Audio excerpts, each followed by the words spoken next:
reality has no existence. That is, in the particular case, ape the chastity you do not in reality possess, is understood in this sentence, and consequently Hamlet, and through him Shakespeare, stand committed to the appalling doctrine that hypocrisy in morals is to be commended and cultivated.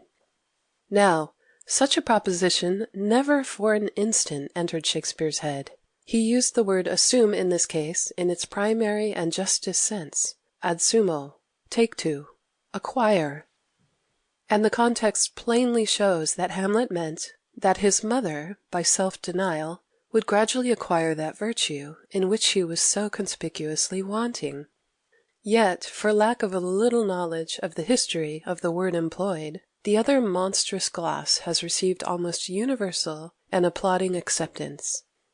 This is a fair example of the style of error which a reader unacquainted with the history of the changes our language has undergone may fall into. Ignorance of changes in customs and morals may cause equal or greater error. The difference between the older and more modern law and popular opinion relating to promises of marriage and their fulfillment affords a striking illustration of the absurdities that attend upon the interpretation of the ideas of one generation by the practice of another. Perhaps no greater nonsense has been talked upon any subject than this one, especially in relation to Shakespeare's own marriage, by critics who seem to have thought that a fervent expression of acute moral feeling would replace and render unnecessary patient investigation. In illustration of this difference, a play of Massinger's, The Maid of Honour, may be advantageously cited, as the catastrophe turns upon this question of marriage contracts. Camiola, the heroine, having been pre-contracted by oath to Bertoldo, the king's natural brother, and hearing of his subsequent engagement to the Duchess of Siena, determines to quit the world and take the veil. But before doing so, and without informing any one, except her confessor, of her intention, she contrives a somewhat dramatic scene for the purpose of exposing her false lover. She comes into the presence of the king and all the court, produces her contract, claims Bertoldo as her husband, and demands justice of the king, adjuring him that he shall not, swayed, or by favour or affection, by a false gloss or wrested comment, alter the true intent and letter of the law. Now, the only remedy that would occur to the mind of the reader of the present day, under such circumstances, would be an action for breach of promise of marriage, and he would probably be aware of the very recent origin of that method of procedure. The only reply, therefore, that he would expect from Roberto would be a mild and sympathetic assurance of inability to interfere, and he must be somewhat taken aback to find this claim of Camiola admitted as indisputable.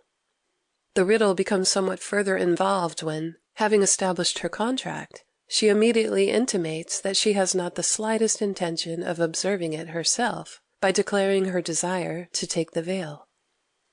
This can only be explained by the rules current at the time regarding spousals.